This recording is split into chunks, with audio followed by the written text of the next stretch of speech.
Welcome, sir. Yeah, good afternoon, everybody. Good Should I afternoon. We are start? present here. Vishwas, sir, please handle this session. Yes, ma'am. So, good afternoon, everybody. This is Vishwas Acharya. I'm one of the organizing member of this committee. And on behalf of our organizing team, I would like to welcome our guest, Professor Kusal Konango. Thank you so much, sir, for accepting our invitation and be the part of this workshop. So, before starting the session, I would like to give a brief introduction about our guest, Professor Kusal Konango. So Professor Kunango is currently working as professor in Department of Chemistry, University Institute of Science, Chandigarh University, Mohali, Punjab. And he did his Master of Science from BHU in 1991 from Inorganic Specialization of Chemistry. And after that, he completed his PhD from IIT Kanpur in 1998. And after that, he went for the PDF from University of Nebraska, USA in 1998. And after that, he joined as a research scientist in IIT Kanpur. And again, he went for PDF from France in 2000. And he was also awarded with many prestigious fellowships like National Institute of Science and Technology Development Studies, New Delhi. And he also awarded with the K.S. Krishnan Fellowship, Department of Atomic Energy, Government of India, CNRS PDF, Government of France. And if you talk about his teaching experience, so initially he has joined as a lecturer in NC College of Engineering, Panipat from 2002 and 3. And after that, he worked as assistant professor in Indo Global College of Engineering, Ropar, Punjab. And he has also worked as a dean and associate professor in MIRP University, Jaipur, Rajasthan, and worked as a visiting faculty in Mahasi Arvind Institute of Engineering and Technology, Jaipur. And Professor Kunango has published several international and national articles in peer-reviewed journals, and he has also worked as a reviewer for DST project proposals. He has written so many chapters in books and contributed towards the science community. So this is the brief introduction about our guest. So now I think we can start, ma'am. Yes. Yes. We can start now. Thank you for a very nice introduction. The topic for today's presentation is water from air, and there is a question mark. The question mark is because this is in these projects are in experimental phase. Some of them have already been commercialized, but they are not practiced wide scale.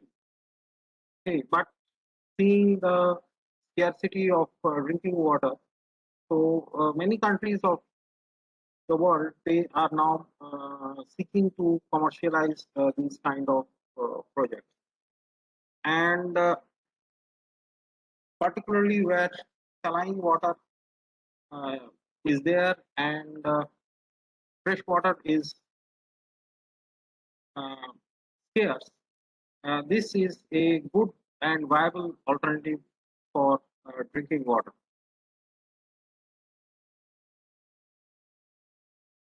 In this slide, I have tried to depict the situation of water in the world. Most of the water that is available in the earth is salty, 97.5%, and only 2.5% is fresh water. Out of that 2.5%, you have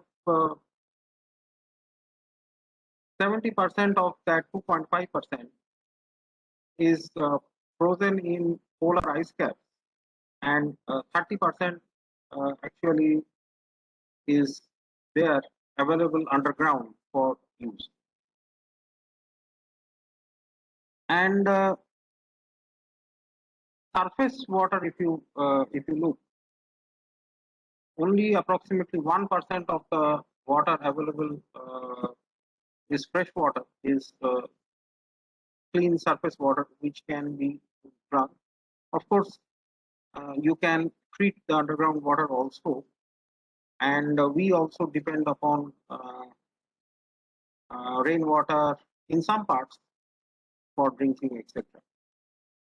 So that, I mean, where our water source is, we basically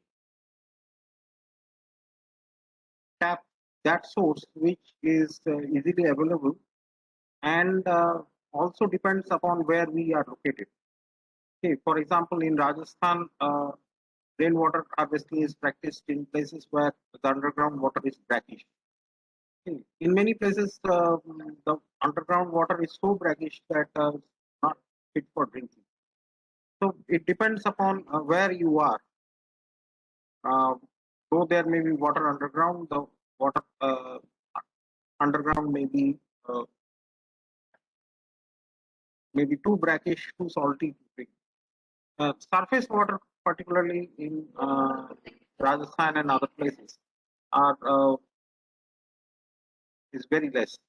Okay, earlier, you may be aware also that the kings used to make large sarovars where the rainwater used to get collected, and both people and animals used to drink that rainwater, depend upon rainwater. And particularly in water deficient places, people collect rainwater from the rooftop and they store it underground in basement tanks that can be used for drinking throughout the year. So that is one part of you know of the whole story. If you look at the access to clean drinking water, if you look at the access to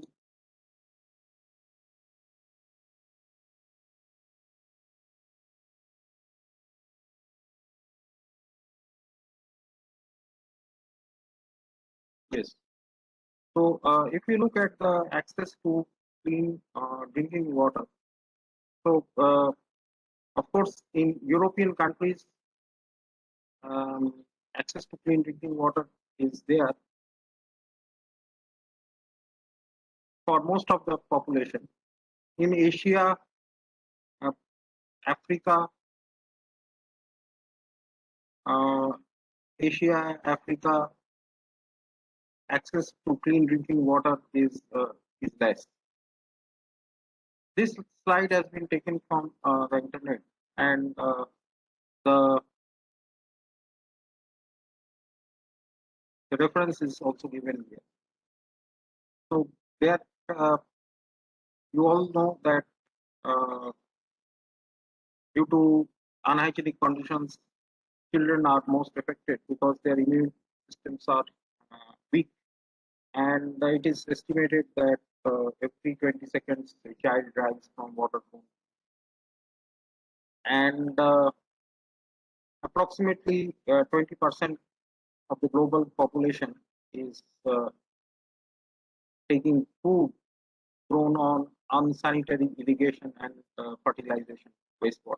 So this is basically using sewage water for agricultural purposes. So this was about the access to clean drinking water, and this in this map the water stressed regions of the world are shown, and the yellow ones, or yellow, brown, yellow, these are fine. Okay. US, Alaska, Argentina, so these parts are fine. Ecuador, etc. Russia, parts of European Union, UK, parts of Africa. These are some of the countries are fine, but most of the countries are water stressed. So the next region is this slightly brownish regions, and you can see light brownish regions. Mexico, Chile, China, then some parts of North Africa, then Tajikistan, Mongolia, etc. France. Then you have the dark brown regions, which are considered to be water stressed, and these are the Gulf countries. Okay, some parts of the Namibian desert, Namibia, Angola, parts of sub-Saharan this Africa. Okay, and then particularly Asia Minor. So these parts and the Indian subcontinent as well, except Nepal. Nepal is slightly better because of the plenty of rainfall it gets from the Himalayas and the monsoons. So the purpose of showing this map is that the scarcity of clean drinking water is very acute. If you look at the light pinkish regions, Brazil, okay, and Panama, and some parts of Africa, and these parts, Burma and other places, Sumatra. So, and of course, and Canada and this part. So these parts, they have plenty of clean drinking water. So they do not have problem of water at all. Now, because you can see that the brown and the dark brown regions are quite spread all over the world.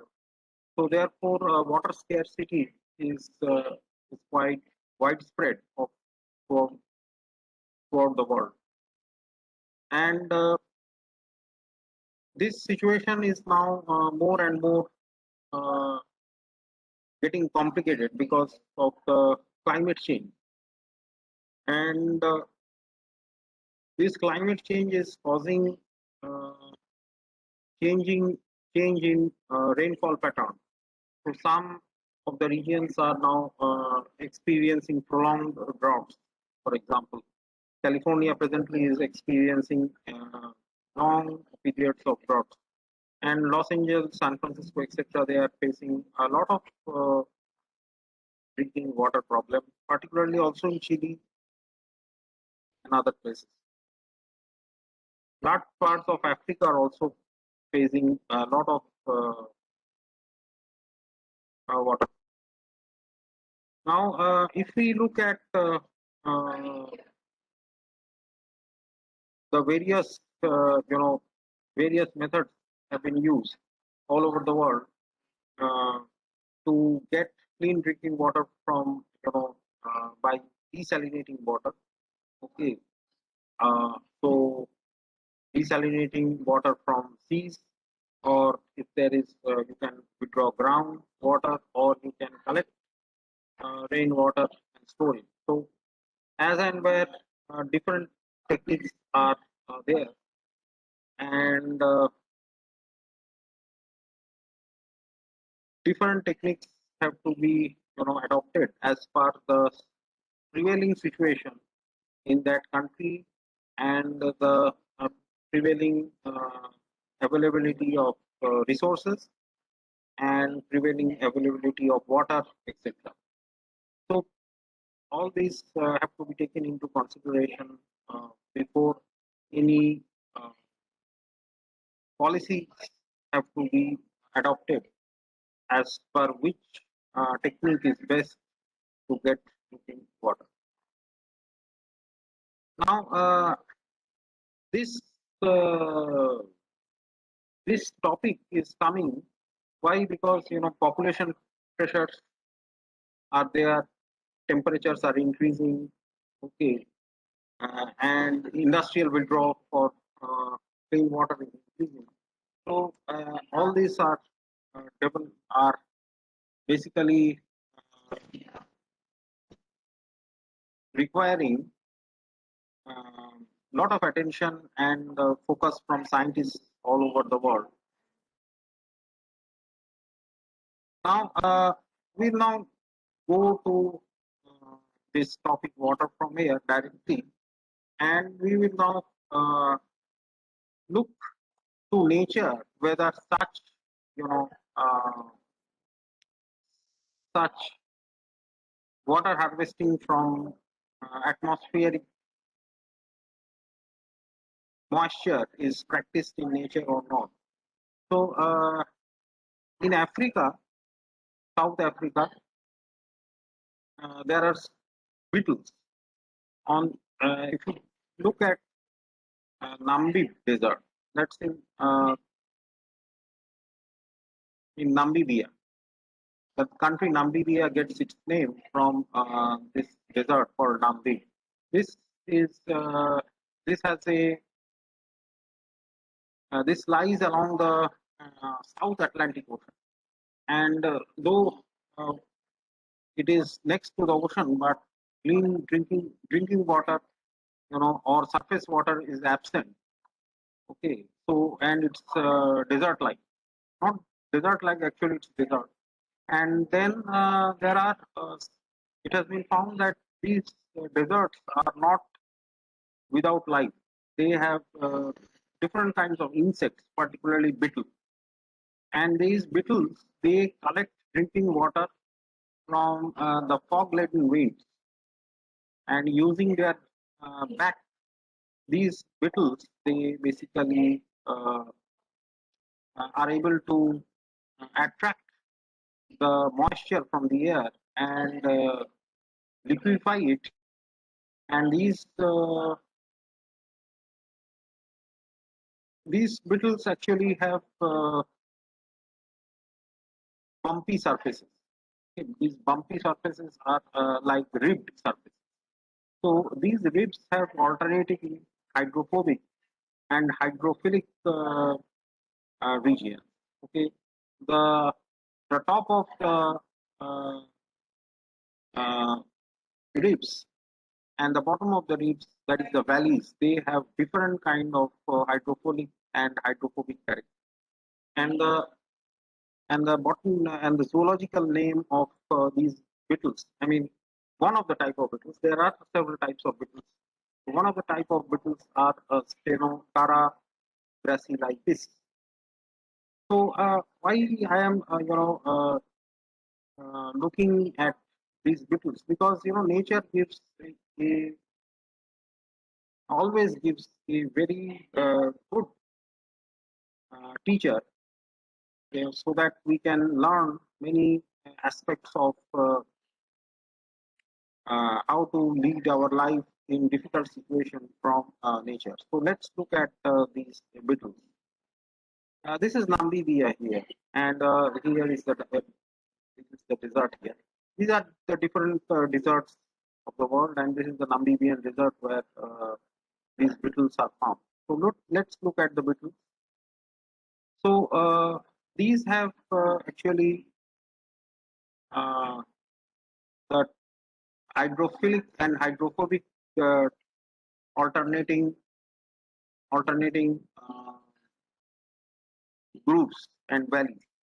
Okay, so on the top part, the hydrophilic part, actually the water vapor is attracted to the hydrophilic part, and it is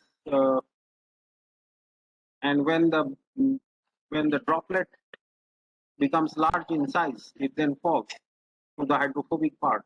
And what happens is that this hydrophobic part, because we'll see from the next slide that it is actually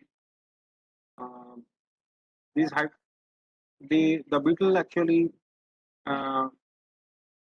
is on a largely stooped manner. So since it's in a stooped manner, so because of the incline, the drop then rolls over and the water can be collected. So you can see from the next slide how it happens. So you can see the beetle's ribs on the back of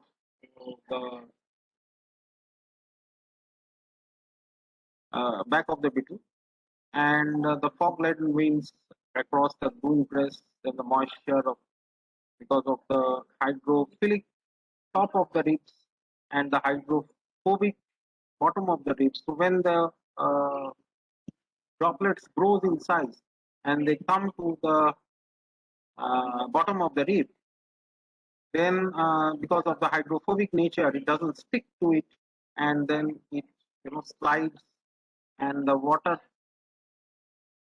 collects at the mouth of the near the head of the beetle, and then the beetle basically sucks in the water. So we'll see that in the next slide how it can suck.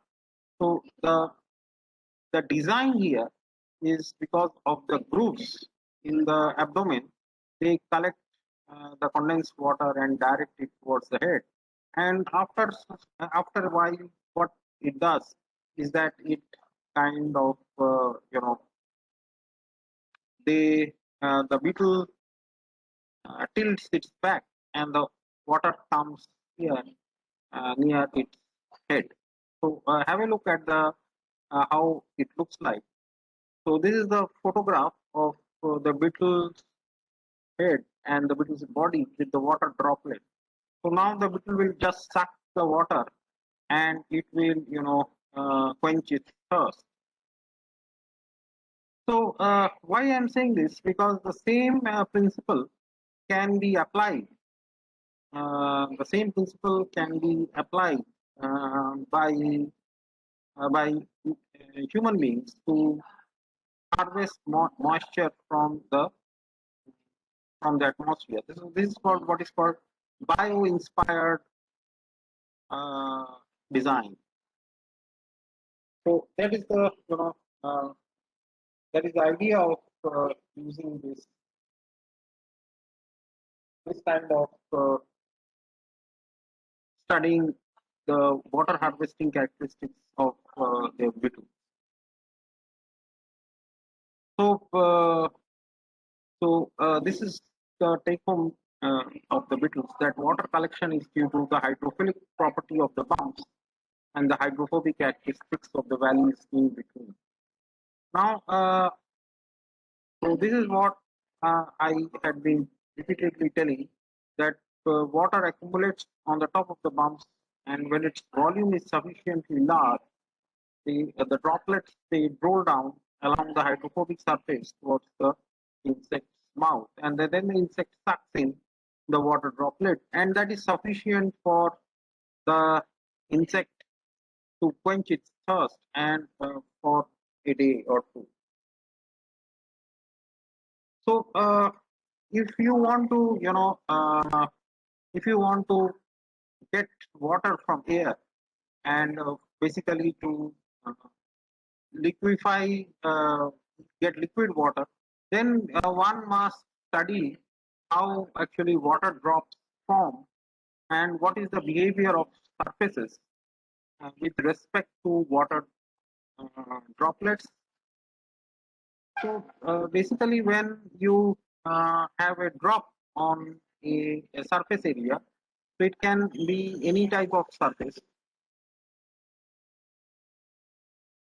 Okay, so or it can be any type of drop. So if the contact angle is less than 90 degrees, the solid surface is hydrophilic.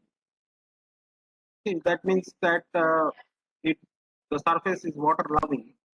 If it is more than 90 degrees, that means the surface and the water droplet, the surface and the water or whatever liquid, the surface is repelling or the surface does not like the liquid. It can be water or it can be any other kind of liquid. So if the contact angle is 90, then the liquid drop would look like this. Okay, I have not shown. The liquid drop would look like this. So solid surface is hydrophobic. I mean, if you consider it to be water.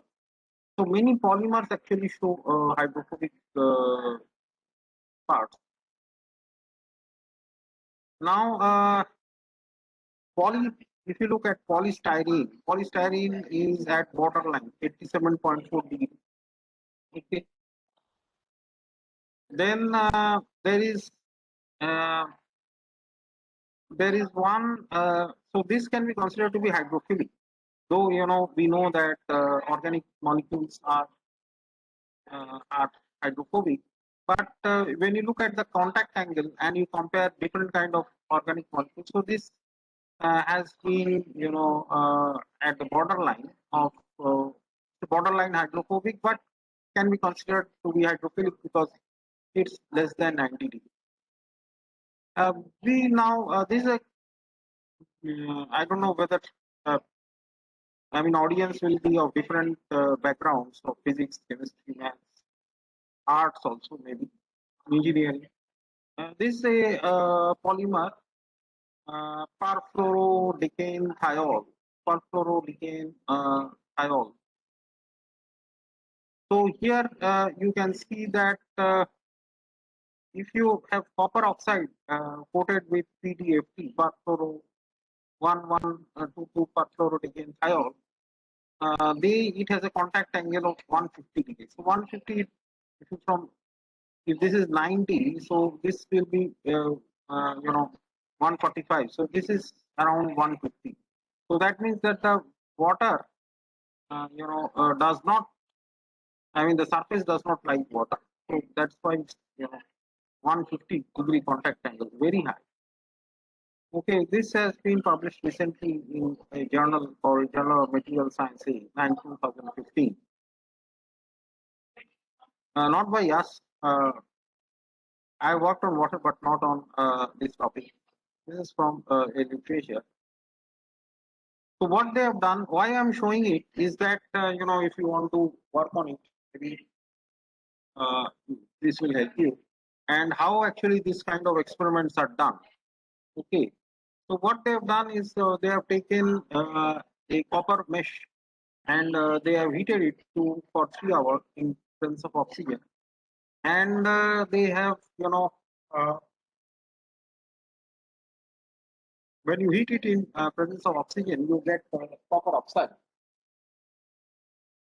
You get copper oxide, and then what happens is that you can coat actually different polymers on it, and they have coated with PFDT. And then what they have done is they have taken a polystyrene sheet, okay, and taken this copper oxide PFDT on placed it and placed a glass slide on it and put some weight, okay, and then they heated the whole thing on the oven, and when you heat it, actually polystyrene sheet will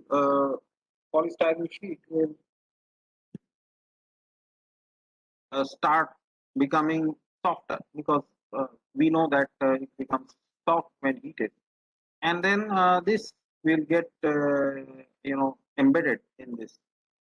So why we want polystyrene? Because of its contact angle 87, nearly hydrophilic, and with PDFT hydrophobic.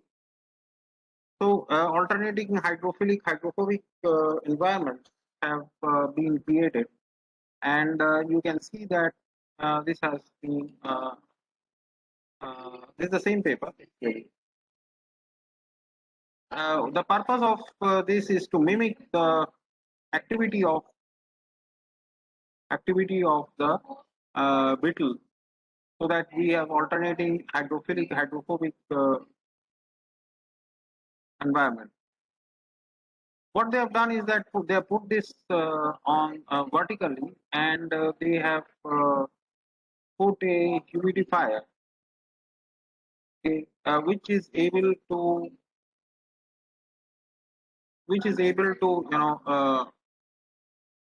these humidifiers are usually made up of they are available on the market.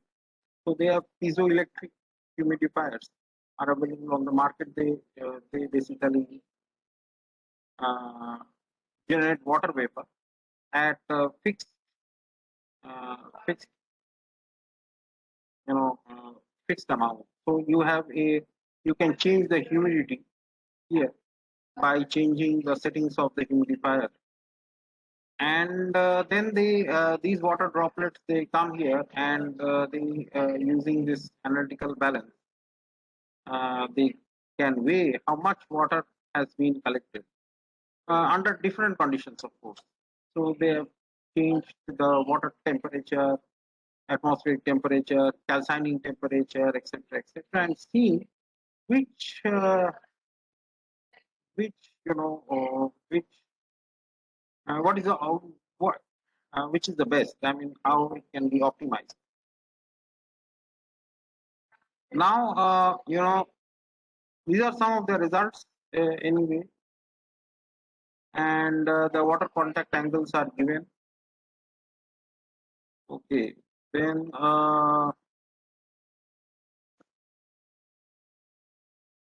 the in the they have different. They tried out different combinations of uh, you know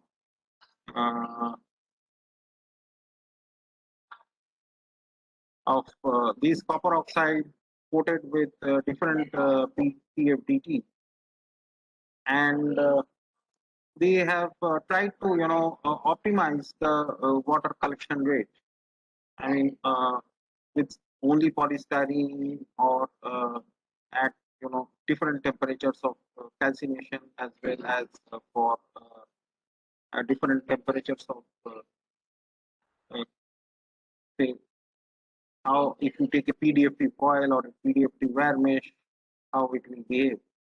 So anyway, the purpose of showing these graphs are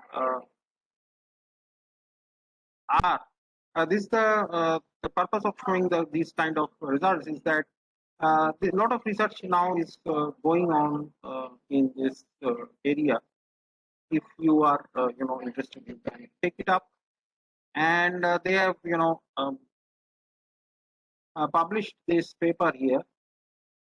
They are from Saudi Arabia. I mean, naturally, Saudi Arabia has a lot of scarcity. There is a huge scarcity of drinking water, and therefore, it's only natural that Saudi Arabia will has taken a lead in this kind of uh, harvesting water from the air. So facile strategy for fabrication of bio-inspired hydrophilic superhydrophobic pattern surface for highly efficient water harvesting. So that's not an easy thing, because though it looks simple, but the choice of material will definitely actually control the amount of the efficiency of the process, and you have to try out a lot of different materials, study their contact angles with water, etc., etc., and then try out this kind of research. I guess lot of different people must be there. So I am of different background. Okay. So I am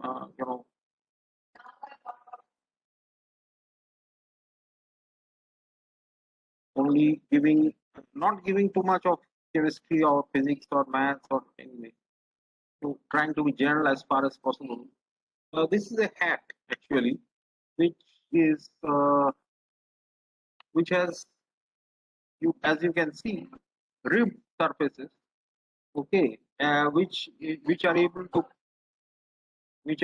to attract the drops from the atmosphere, into the this hollow tube. So if you leave this hat, you know,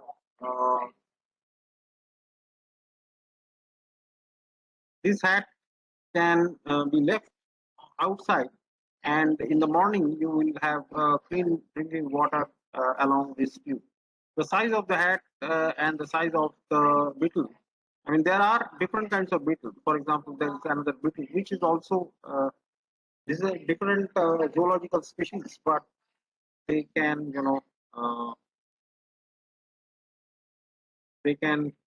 they also do fog water harvesting, and that is why this has been shown. The photograph of the beetle has been shown next to this bio-inspired hat. Now, you see that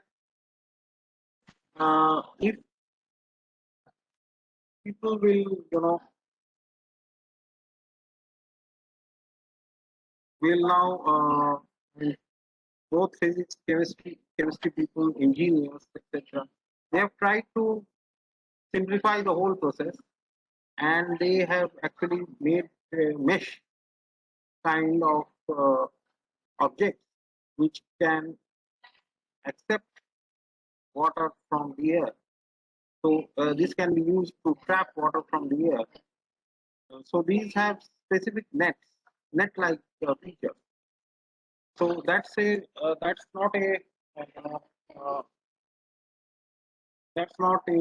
easy part. That you have to take different kind of designs of mesh. They have to take different kinds of designs of mesh, okay, and then different kind of materials, and find out what is the best, best way of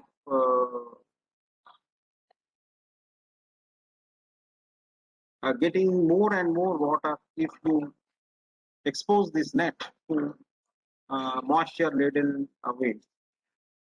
So basically, you see the fog passes through the net, and the gravity, the net captures the fog, and the gravity drips the water to the drain gauge. So though the concept looks simple, but it is actually it's not so simple, and it's not that's so straightforward, because depending upon the material of the net, and the design of the net inside, the amount of water that you will catch is determined. Otherwise, the water vapor will pass through. So if you make the mesh size very less, okay, then the moisture, the wind may not pass. So that would be the problem. If it is fast, then the wind may pass and water moisture may not be trapped. So we have to, kind of a balance between the two, and try to have maximum water absorption from the net.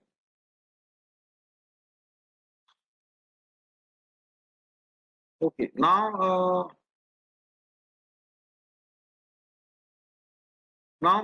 these mesh schedules are for test purposes. They are usually 1 square meter.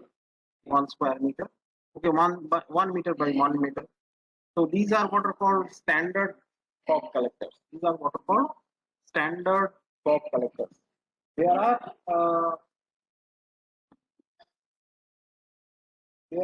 what are called large size fog collectors also. So they have much more surface area, much more complex design, multi-layered ones, etc., etc. So, but for testing purposes, you have a standard fog collectors which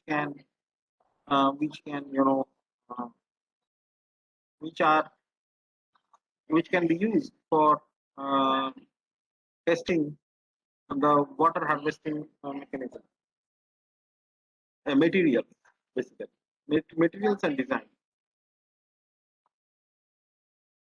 Now, these standard fog collectors are, as I mentioned, that they are small scale exploratory studies, basically for testing purposes. Okay, and of course, this can be done in a very standard environment. I mean, you can control it in the environment in the laboratory, and they, as I mentioned, they have sizes of 1 meter square, and they are usually placed uh, 2 meters above the ground. And of course, as I mentioned, that they are mainly for research purposes or exploratory purposes. Now, if one can have also large scale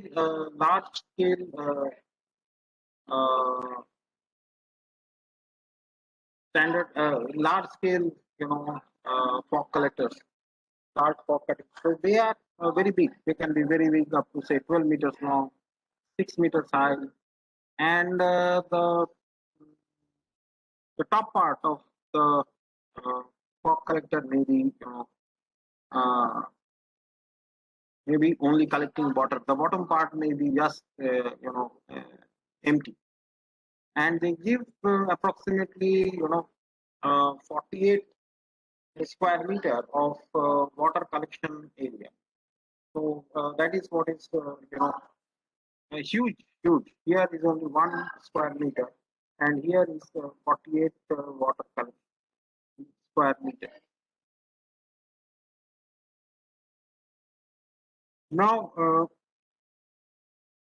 the thing is that there are several aspects of this several aspects of this whole contraption is that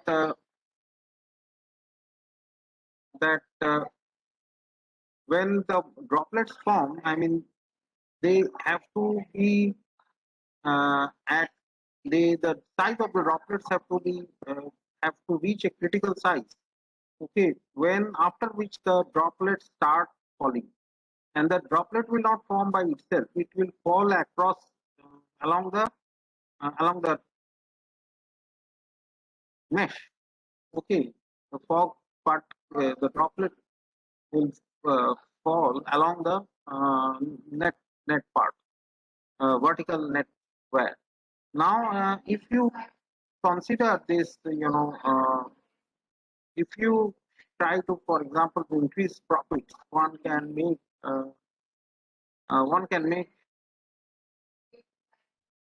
a very dense mesh. So if dense mesh are made, then what is the problem?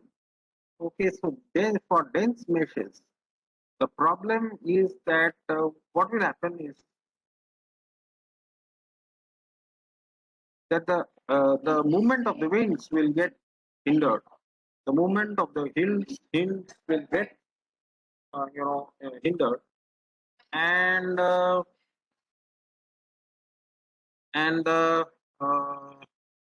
and if that happens, then the fresh moisture laden winds will not come.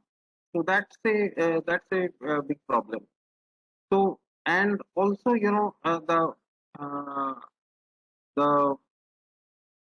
these meshes should contain also hydrophilic part that attracts water, and hydrophobic part that sheds water, which is mentioned here. So the collectors must be super efficient, both hydrophilic and hydrophobic. So that is where the chemistry comes in, but you need lot of engineering, lot of civil engineering, geography. Okay, and for example,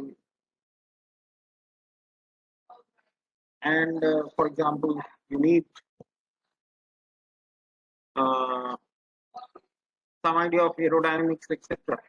That find out what is the best mesh size. So if the net is too impermeable, the wind containment will just go around the net, and though the net would be standing, but these parts, the end parts, they will not get much air, so that the water connection is lessened.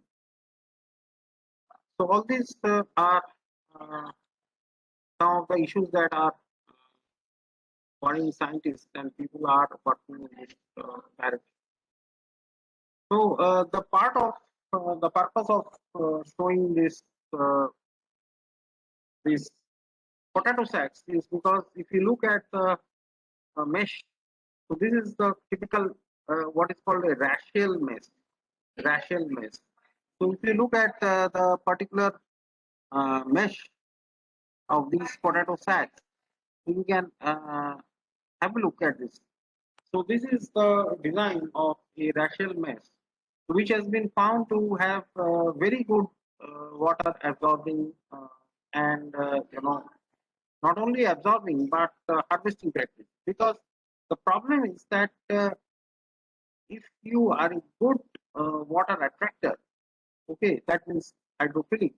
So what will happen is that water will accumulate, the droplets will accumulate, and they will grow and in size and come here, and they will just their path to the bottom of the wire mesh becomes easy. Also, it is also important to see that the how much what is the shade coefficient of the fog collector. So shade coefficient they define as shade coefficient is equal to 1 minus f. So what is f? So f is defined as the ratio of mesh size opening to the total screen area. So this is the ratio of total mesh opening area to total screen area. So you have to find out what is the total mesh opening area from this to the total screen area. So subtract it from 1, and then you can easily find out what is the shade area. So people don't like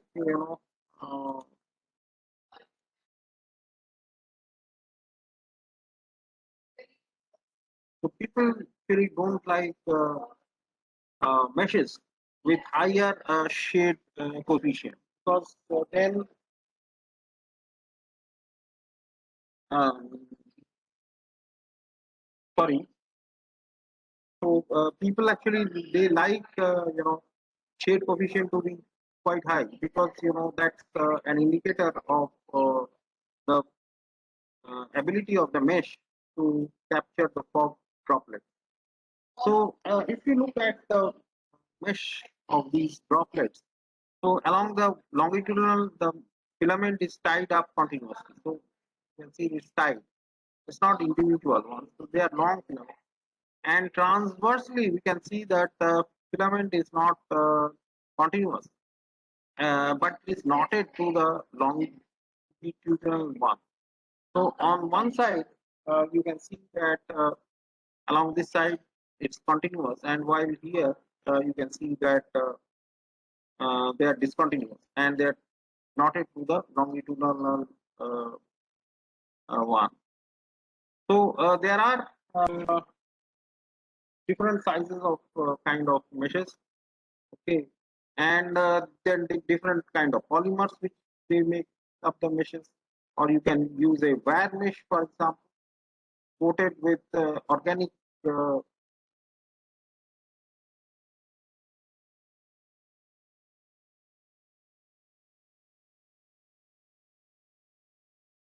so basically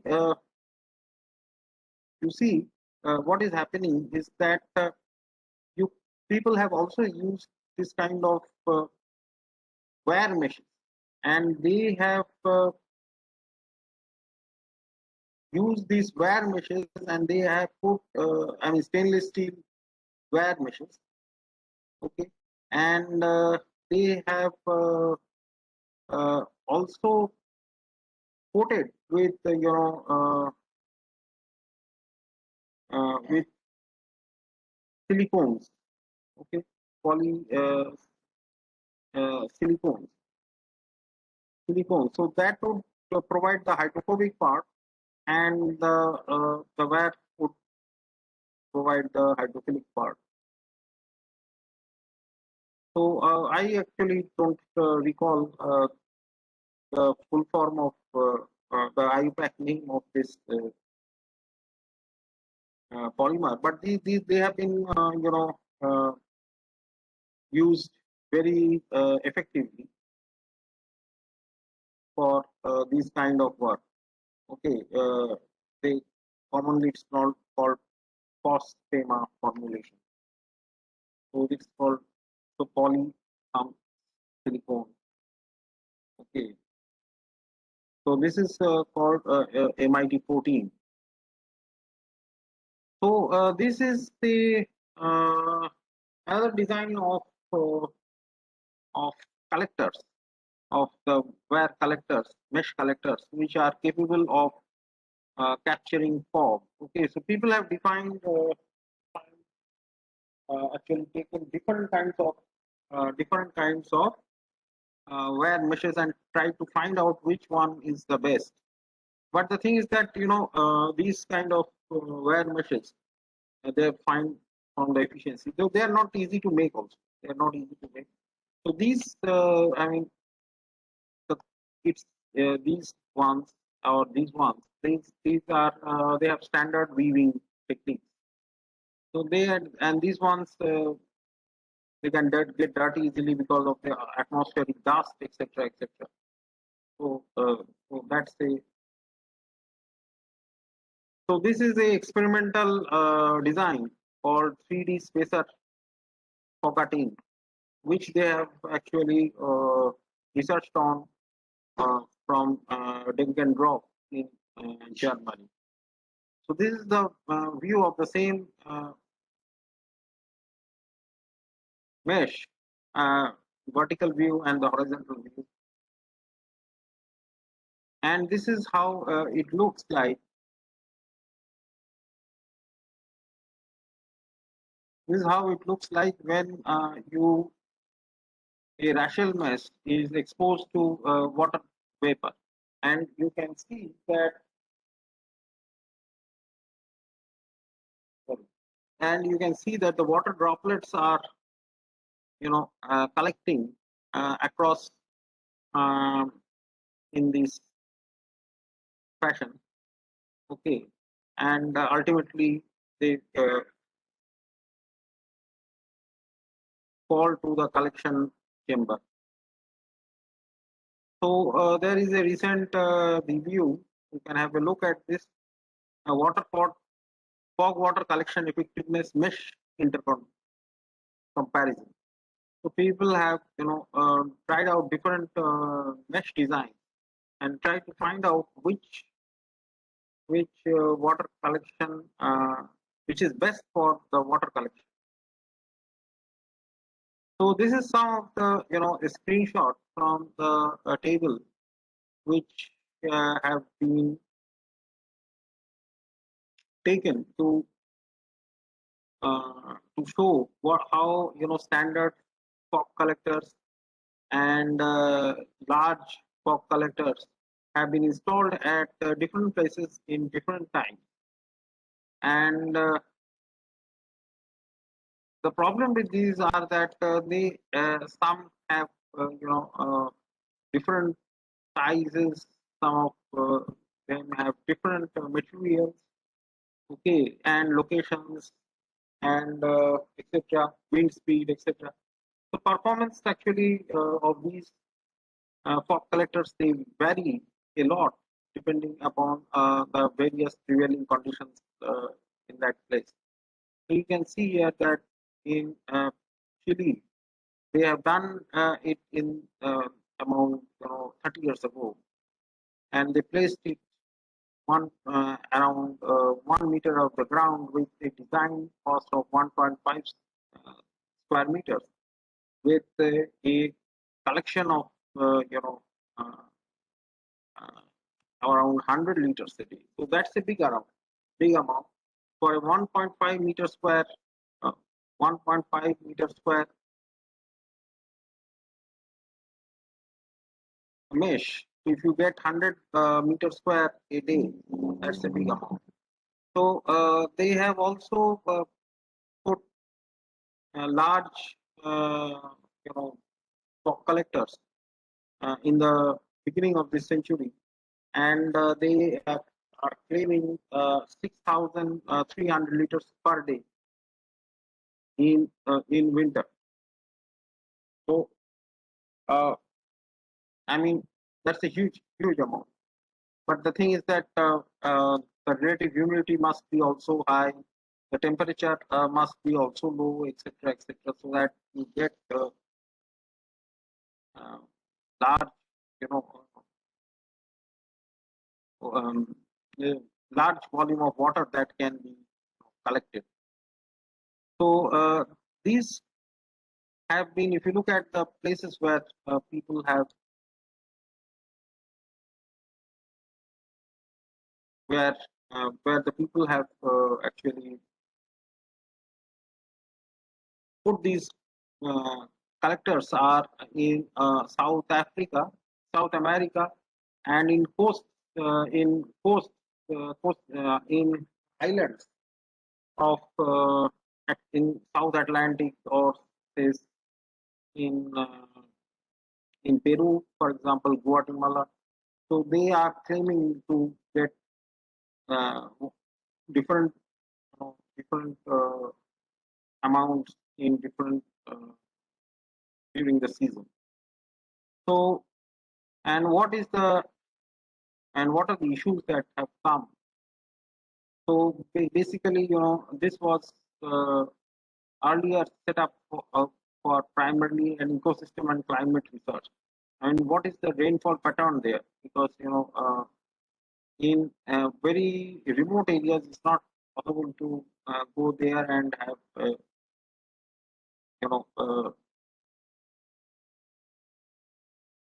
install these. So basically, and also to maintain these. But anyway,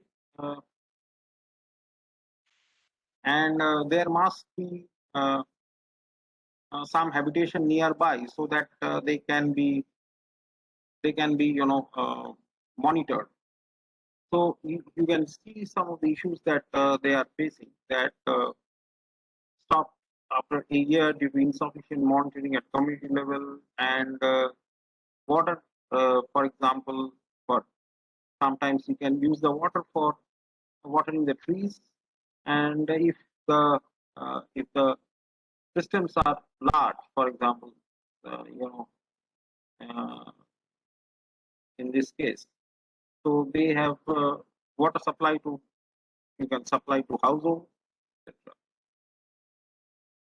So I will be, we'll be discussing some of the interesting water supply. So you can see here that some claim 2,650 liters per day. Eiffel collector. We don't know whether the figures that they claim are, are under which conditions they have been measured, because that's a very huge number, 2,650 per. So usually, 100, 200, 300 liters per day is a normal in this case. Okay. So, I mean, we don't know whether this is per uh, per uh, uh, per fog collector, or a number of fog collectors have been uh, the water from a number of fog collectors may have been collected, and this may be the total project water output. Okay, so usually 100 liters, 200 liters is okay. So you can see here that I mean, they have been this has been published recently, in 2020, review of sustainable water methods for water harvesting in the International Journal of Low Carbon Technology.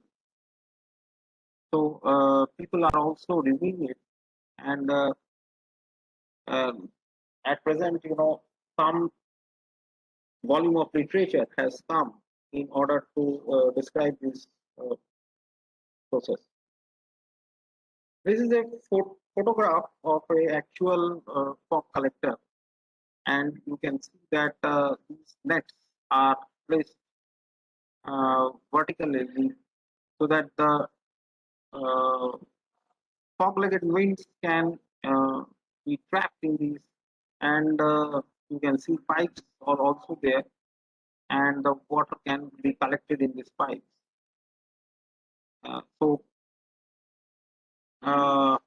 And then periodically taken out. But the thing is that this will work only when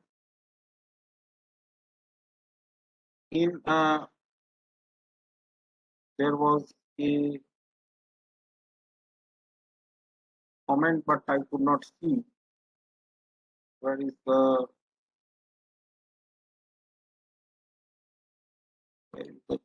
yeah. Yes, yes.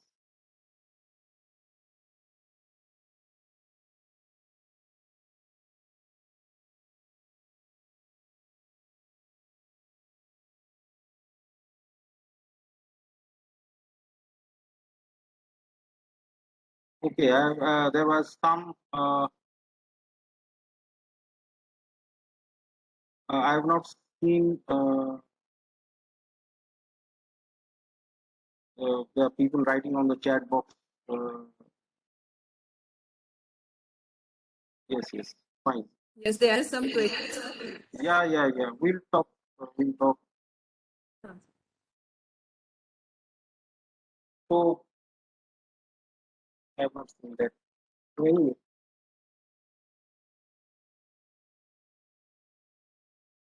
So different. You can have a look at these. Sir, one question is, what is the material used for preparing these mesh nets? Yes, actually, Mesh nets in your previous presentation is related actually to in all what is the these. material used for preparing these mesh nets? Yes, yes, yes. So actually, that is the subject of research. People have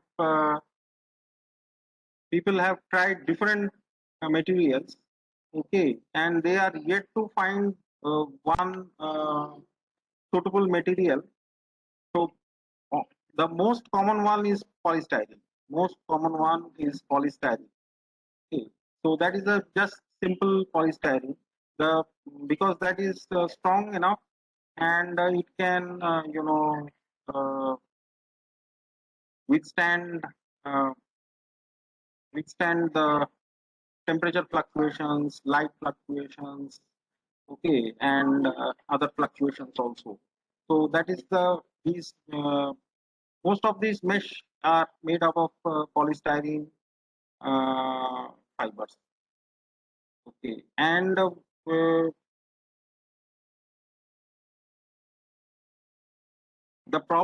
main problem with these mesh nets are, one is the design of the mesh, okay, and design of the mesh is the main problem. Material, of course, is a problem, but the thing is that if you have a uh, hydrophobic and a hydrophilic material, and designing hydrophobic material, that is costing a lot of money. So that would not be commercially viable. So people are trying to use these simple polystyrene polybags. Okay, simple polystyrene polybag nets for making. They are just reducing the size of these holes here, and then using this for making these mesh nets.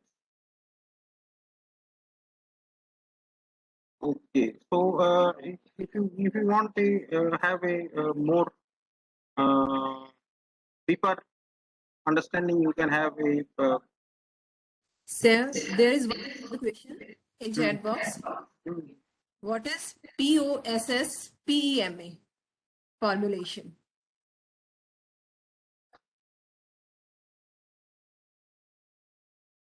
Okay, this is a I actually don't remember the exact full form, but this is uh, something polyoxy siloxane, some polyoxy siloxane, and I guess uh, which for POSS and for EMA, I also just cannot recall just offhand now.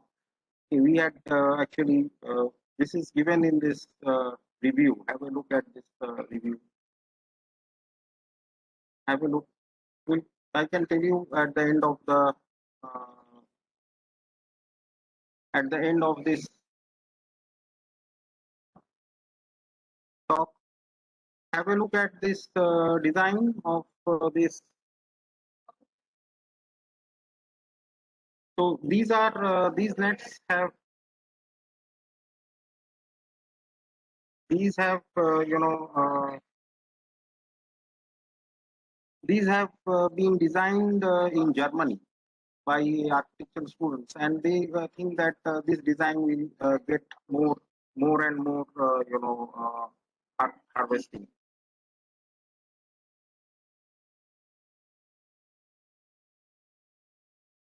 more and more water harvesting.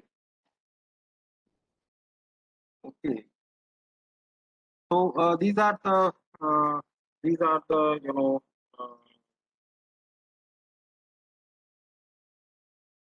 are the pipes which will just a minute. Sorry.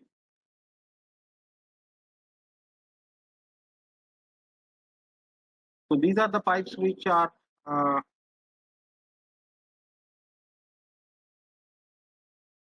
just a minute.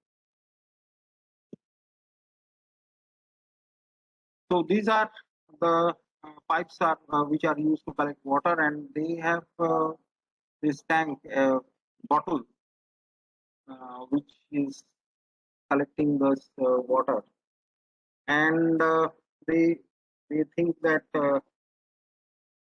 they have seen that around 20 to uh, 25 liters can be approximately collected per per day. So that is enough for uh, enough for a family for drinking purposes. But these are complex designs. Okay, so these are simple designs which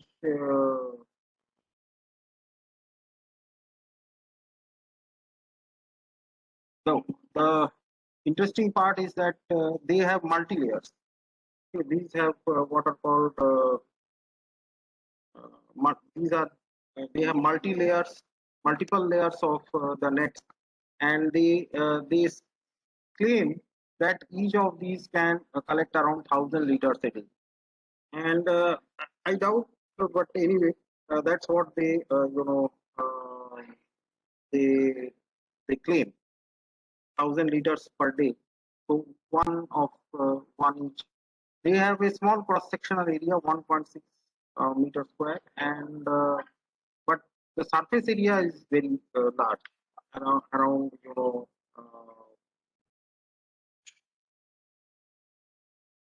um, 56 meter square. So that's a huge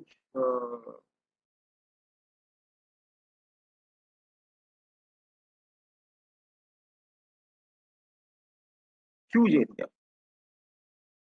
Okay, so so you can see here that this simple, polystyrene nets, and a large number of these nets uh, are have been put in these uh,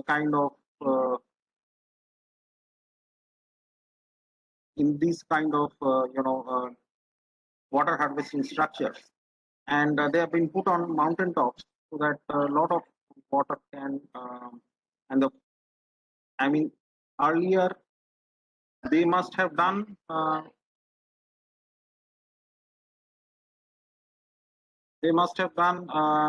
what is atmospheric atmospheric research and find out what is the direction of prevailing winds. Okay, and you can see that they have put a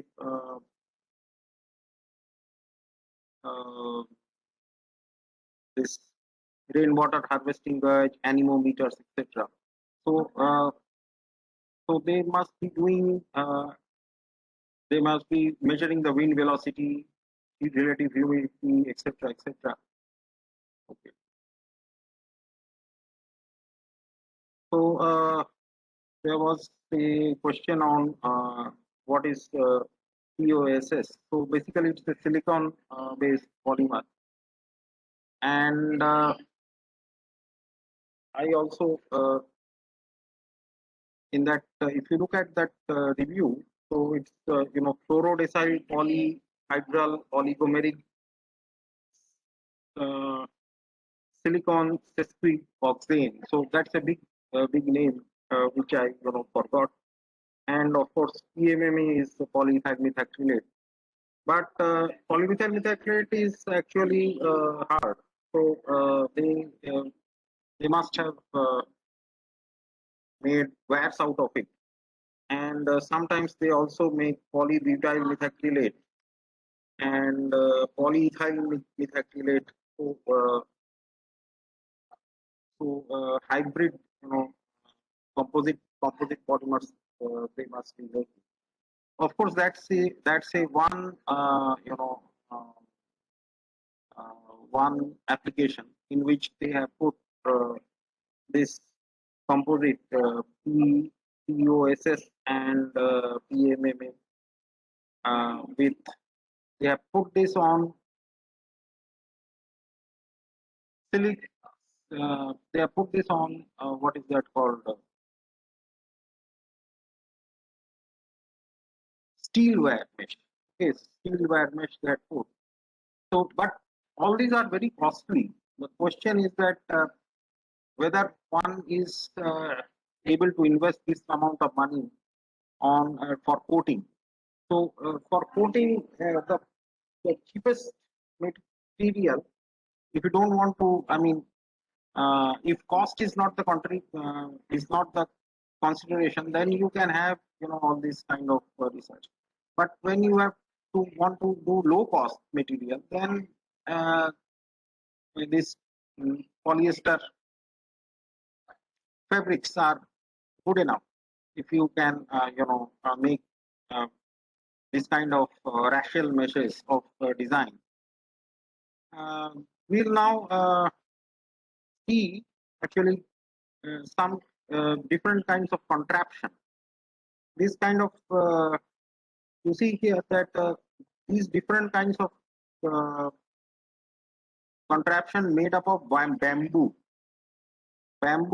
and this polyester sheets. Okay, mostly bamboo. So they have made different sizes and different designs, and they have uh, tried to find out they have tried to improve upon the water harvesting capacities of different versions. So from 2012 to 2017, they have kind of uh,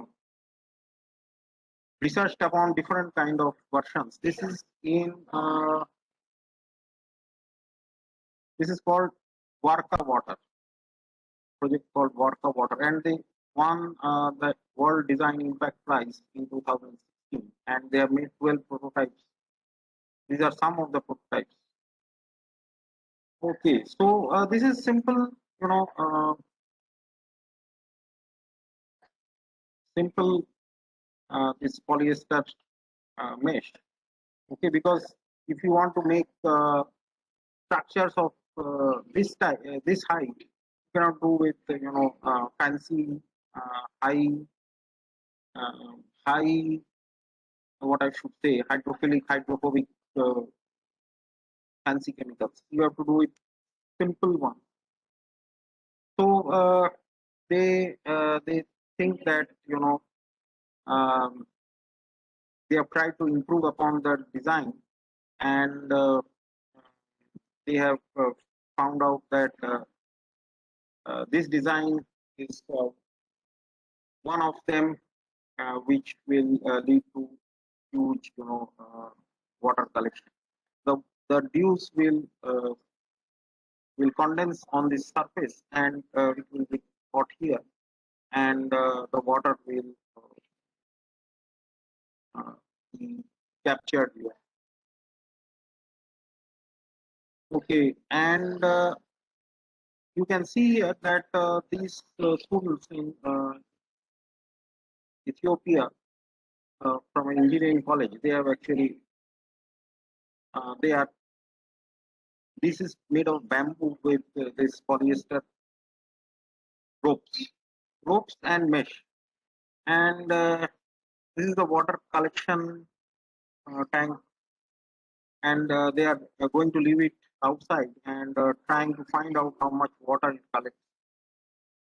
So I guess it's they are having they are putting this up so that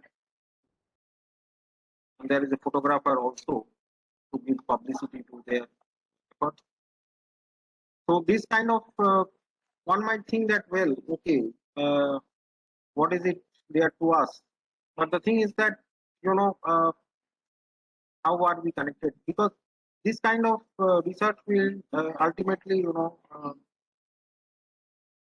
if these kind of structures are designed and optimized, then this can help in community water harvesting in places where there is a lot of water scarcity. So you can see another design which is, and this, if you are able to look, is the water collecting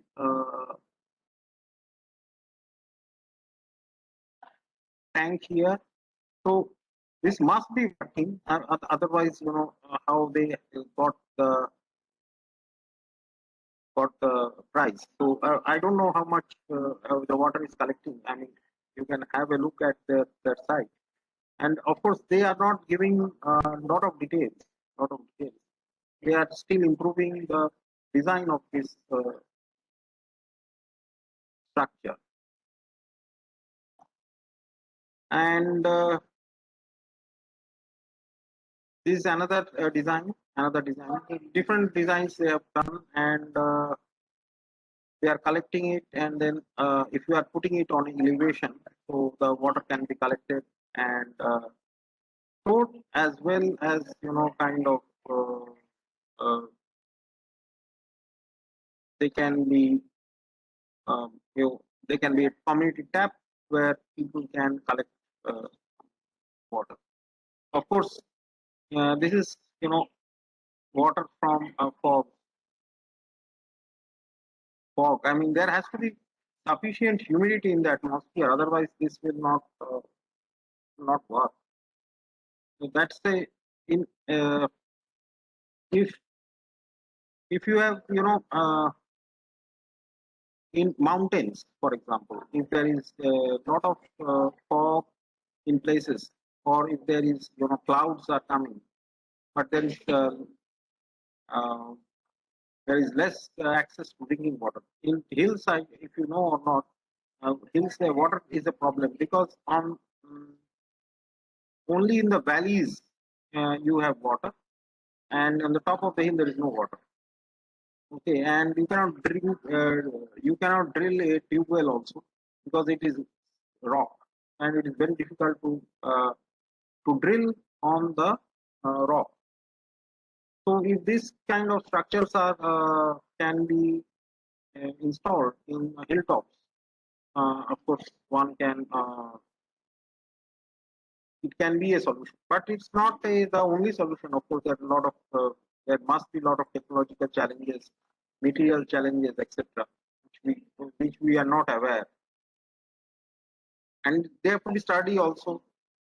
The bamboo structure may or may not be, maybe for a season or two it may withstand, but maybe for 10 years, 20 years, I mean, depending upon the type of construction.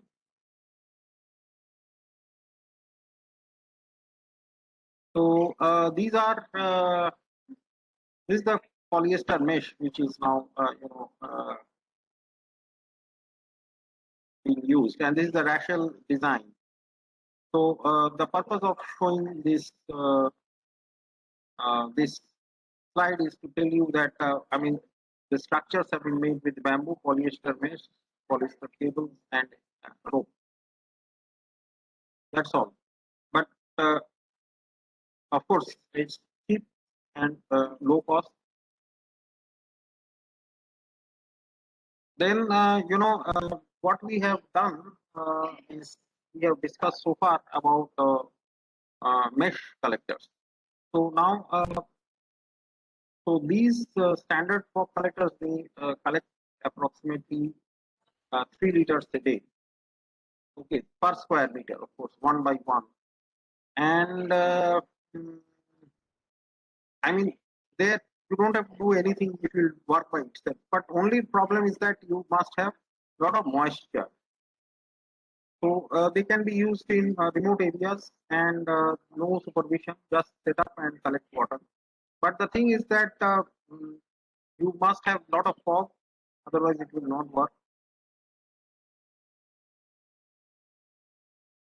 So you can, if you want, you can watch a video. I will not, can look at the YouTube video, Catching Fog with Nets in Chile's Atacama Desert. It's a BBC Horizons report which has come. Yeah, I'll skip it. You can, I will share with you the PPT, and at the end, I will email, and you can have a look at this. It's a very nice video you can watch. Now, there are actually problems with uh, uh, mesh collectors. So, why? Because they are not efficient. Okay. Because there is a the holes have to be optimized. If they are too large, the droplets will escape. If you make them too small, then the air will not flow through it, and the water will clog. The collected water will clog the net in a matter of few minutes because of surface tension. And what will happen is that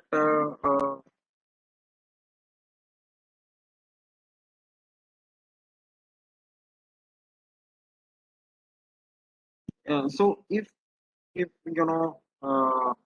it is all clogged, and if sometimes what happens is that sometimes what happens is that a layer of film of water actually forms. Okay, so if film of water forms and if the mesh size is small, then what happens is that mm, this mesh does not stops actually. It does not collect water anymore. The water does get collected. It remains on the mesh only. Now that it is not possible that someone will shake the mesh. If someone is going to shake the mesh, then the mesh will fall down. Sorry, the water will fall. then you can collect it. But or somebody will that is not possible. Okay. Or for example, somebody will be there and you know, kind of start squeezing the clogged mesh constantly. So that is also not easily possible. So that is a another problem. Another design which comes now is from trees. In California, there are giant redwood trees which harvest water from the atmospheric moisture. Okay, so they have they are actually they have needles. Okay, they have needles. Um, so these needles are mm, quite efficient in catching the water. So we'll see that how they look like. So you have a look at these needles. These are like Christmas trees, but with long needles. So basically, they can trap the water, and the water drops can come down. So some broad leaf needle, broad leaf leaves also can be used. I mean, some broadleaf trees are also used, but these needles they have a waxy coating, and the water is the water gets collected at the base of the tree. So that is then it is sucked by the roots of the tree. So the water that is harvested by a particular tree is sufficient to what sufficient for that tree. So if this waxy coating is not there, then the water will stick on the leaf. Okay, so that's the hydrophobic part. So that is why silicon was used in that EOSS, which to provide that hydrophobic coating, that organosilicon coating EOSS. Then this has been focused from a paper from ecosystem. So fog water and ecosystem function, heterogeneity in Californian redwood forest, from where people have started taking ideas. Why this is, and you can see that there are a lot of authors in this paper, and they have tried to see that how this actually the thing is why this study came up, because this part of California is rainfall deficient, but they have a lot of fog. Rainfall precipitation is not there, rainfall is not there, but fog is there. If rainfall is not there but humidity is high, then these trees can trap the moisture and condense it and make the moisture fall on the near the roots of the plant tree, roots of the tree, so that you can the tree can use the water. So that is how people thought that when you have very less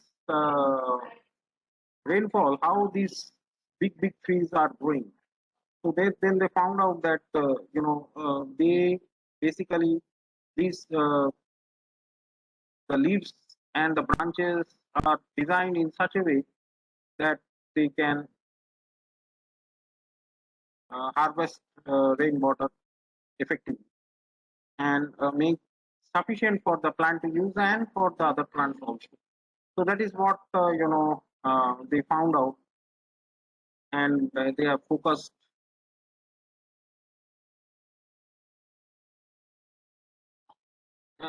So using these needles, actually, they this fog harp. This is called fog harp.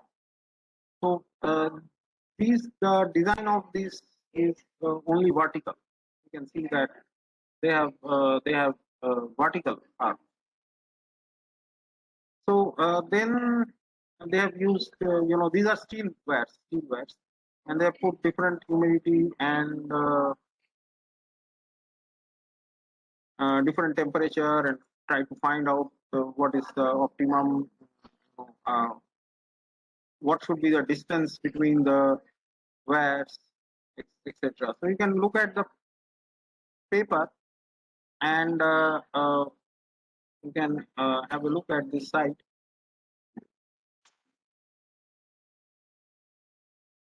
Okay, so the DOI is also given, and they have used a 3D printed design.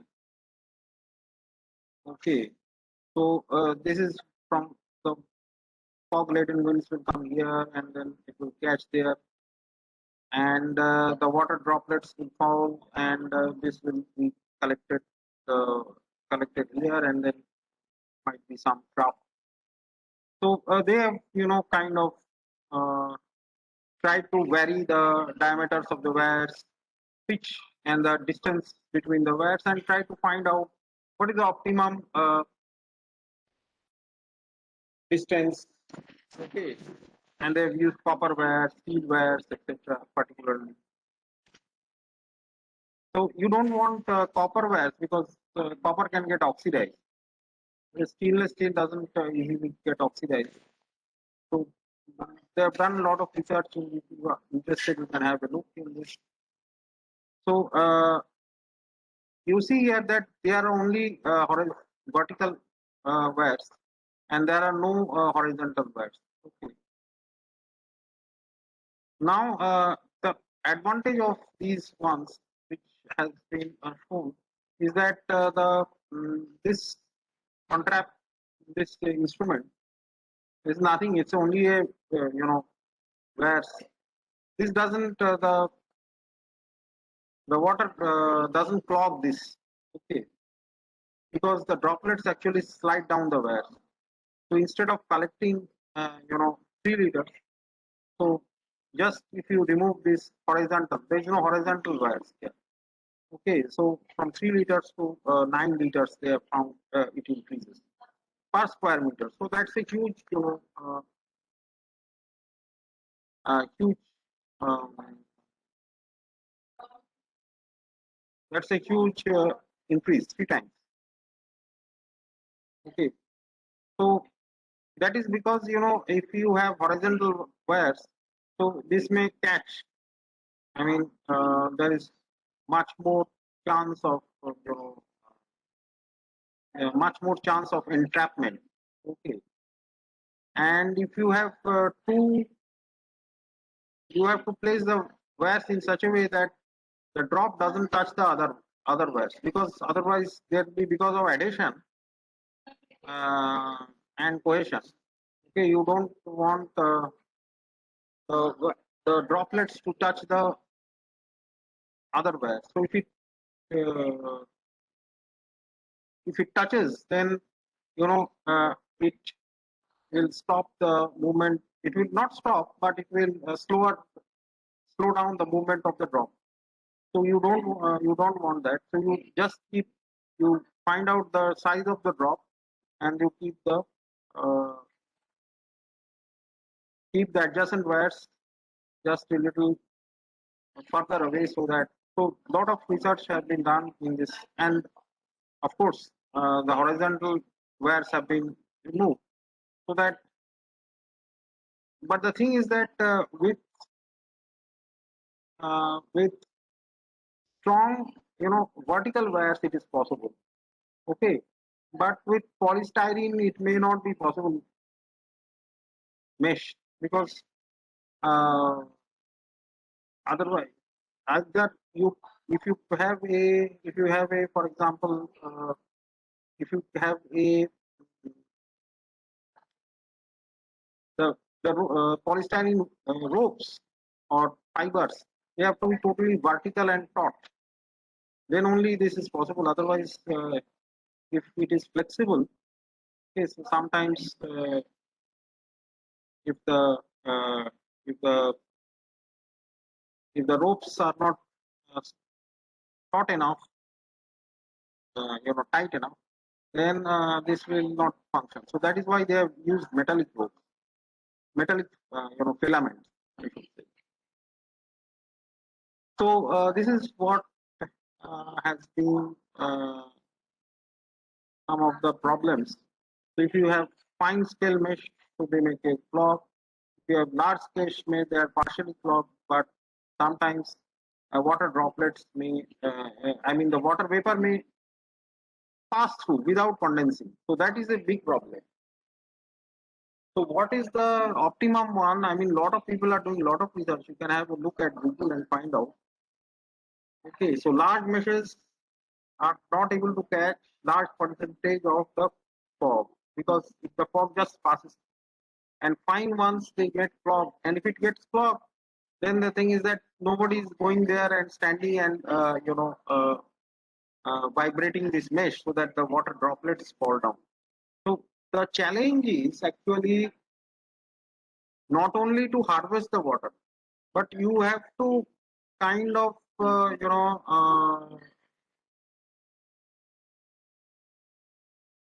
not only capture the water, but you have to collect the water and you have to let it flow.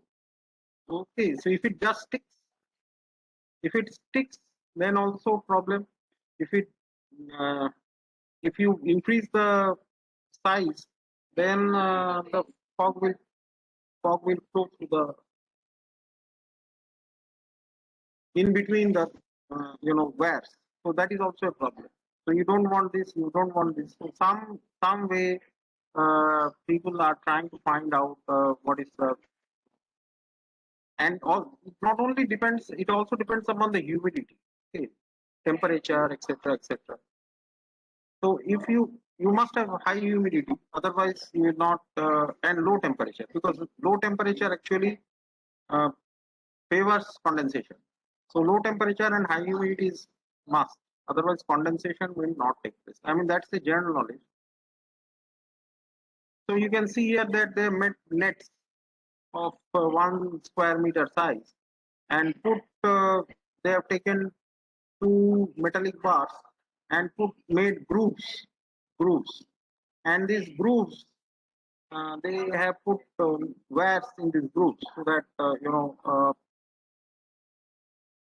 the wires don't get disposition. Okay, you don't want the wires to change their position. If the wires get changed, position gets changed, then what will happen is that the the uh, the drops will stick to each other. So you don't want that. You don't want that. You want drops not to stick to the adjacent wire. It has to stick to the wire on which it is forming. So that's a that's the requirement. So now people are uh, exploring these ideas in large scale in Bangladesh, Mexico. Okay, and you may be hearing that in South Africa there is a town called Cape Town where whose water supplies they are thinking that it will finish in few years. So that they are calling it 0 day. So trying to solve all this crisis slowly. This is the time-lapse photography of how these drops form. So 100 seconds, 250 seconds, 390 seconds. Okay, so it's not something very simple. A lot of physics and chemistry and everything is going on. I am not a physicist, so I mean how these drops form, how they with time, with relative humidity and other things. So people are doing a lot of research on this. You can have a look at this reference if you want. And there is a paper about 3 years ago on fog harvesting with harps in ACS applied material interfaces. You can have a look at this, and you can. This was in last year. It had a lot of views, 2,000, more than 2,000 views, and I guess citations have increased now. So a lot of people are doing. There is a YouTube video also, harvesting water from fog with harps by Headline Science in 2018. So if you are interested, you can have a look at this.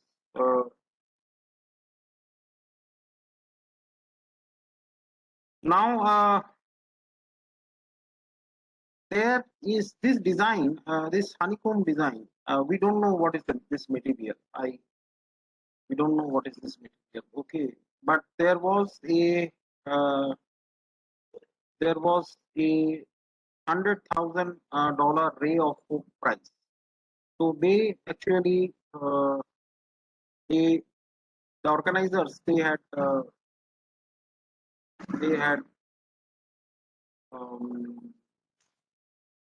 floated this idea of that those people who can have give a design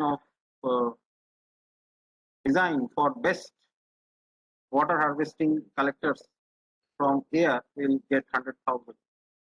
So this is called next loop. Details are not available. I have seen from the net, but they have shown the design, and this is kind of a honeycomb with hexagon and with a kind of a filter, a network, and they claim that a lot of water can be harvested very efficiently. I mean, details are not available. And these are the prize winners, which have, this was given in 2017. Nature inspired water collection systems. You can see on the net, it's available. And the team called Next Loop, they actually got this prize. Okay, Global Design Challenge, bio-inspired. So how you take cue from nature and make such design. Now, there is a chemistry, of course, is playing a small part, and of course, it's a very complex thing. Okay, I have just tried to present you some of the aspects. Now, everything when we want to buy anything, etc., etc. So everybody goes to Amazon. So let's go to Amazon and see what we can from India. Okay, whether we can buy something about water harvesting structures, nets, devices, etc., and find out. So this is a screenshot of 2020. So 16 September 2020. So they claim only one is left in stock. This available in India. So junior scientist water harvesting structure science project ready model. Fog fence collector apparatus for collecting water from fog. Around 1100 rupees. So they are giving some discount also. You save 105 rupees. I am not selling this, but anyway, I found that neither I am making it. So this is the mesh that they are claiming, and this is, I guess, the trough and the water is collecting in this. So have a look, and if you are educators in schools. I don't know whether available still there, but these meshes can be made and you can experiment at your place. So thank you very much.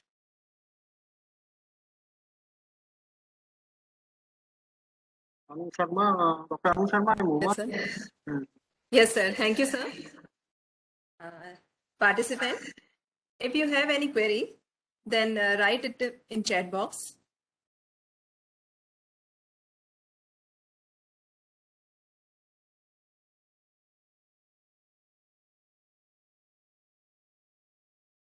What is the chat box?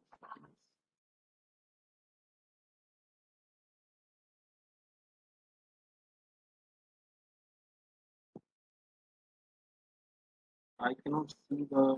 I think, sir, there is no queries. Actually, there were some questions in between. So one was, I think, You answered them, sir, I think. Yes, yes. You answered And them. material. Again, check. Material is also. These are all polystyrene. But a lot of research is going on. But when you cannot, for small scale, it is okay. But for big projects which you want to put it out in open, then you have to do with meshes which are commercially available. So for like these, okay, these meshes are from smaller size than potato sacks, which these are the same design, but these are large ones. So you have to have large. There is somebody has written something on the chat box. I cannot actually see that. I don't know why.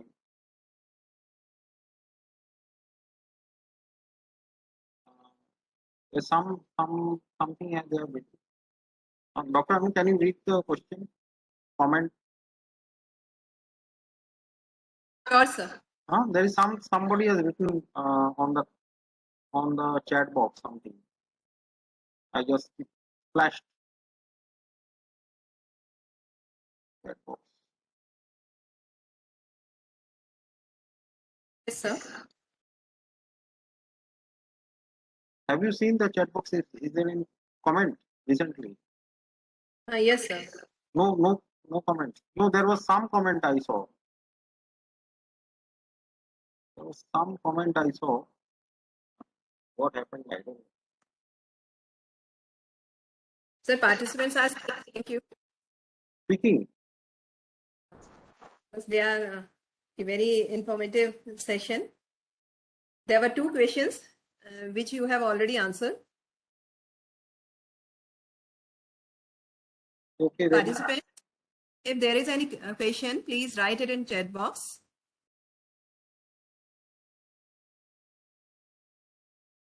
They are writing that topic is very informative, very easy techniques you elaborated in this session.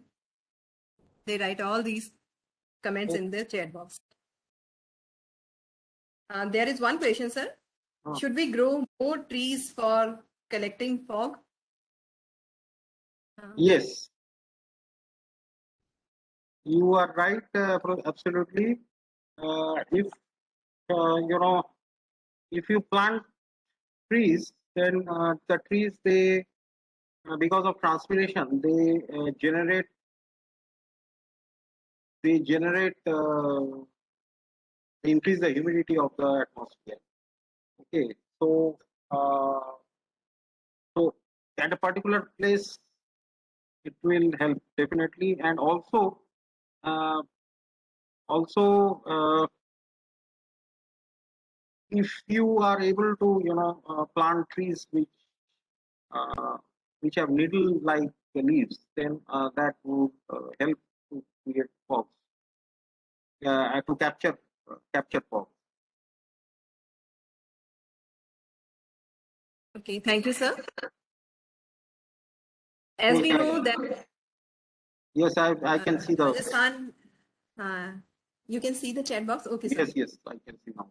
Okay. As we know that in Rajasthan as well as in Gujarat and other dry areas state, there is a water scarcity. So this presentation, these techniques, the techniques which you have elaborated in this presentation will be very helpful in all these. And thank you again, sir, for accepting our invitation. Thank you very much, sir. Okay, thank you. Thank you very much, Dr.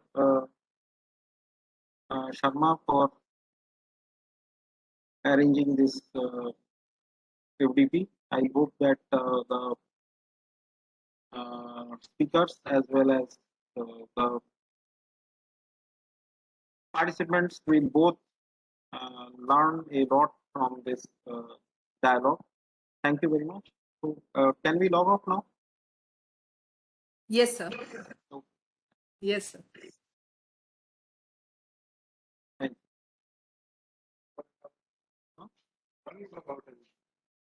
ये वो अटल FDP चल रहा था उसमें हम वो दे रहे थे पेपर नहीं. There is one announcement for the participants. I am sharing the feedback link of day 1. Please fill this.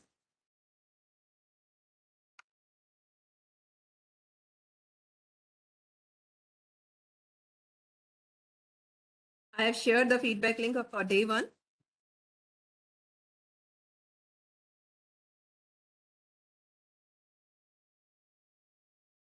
Tomorrow session will start at 9:30 a.m. There are 3 sessions and please join before 10 minutes of starting the session. And thank you everyone for your patience and support.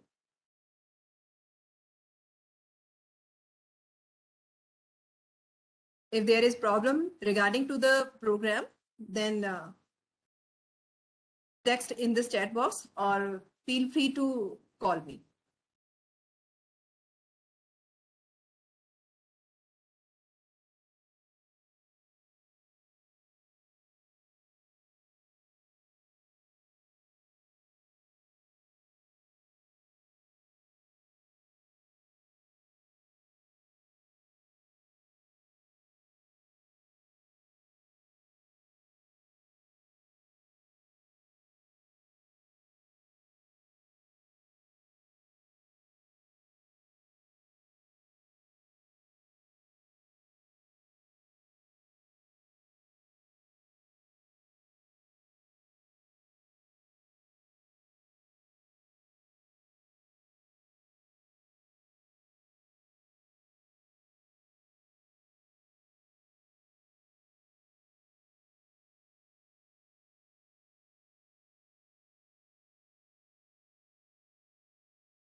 I think, have you received feedback link?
After filling the feedback form, please leave the meeting.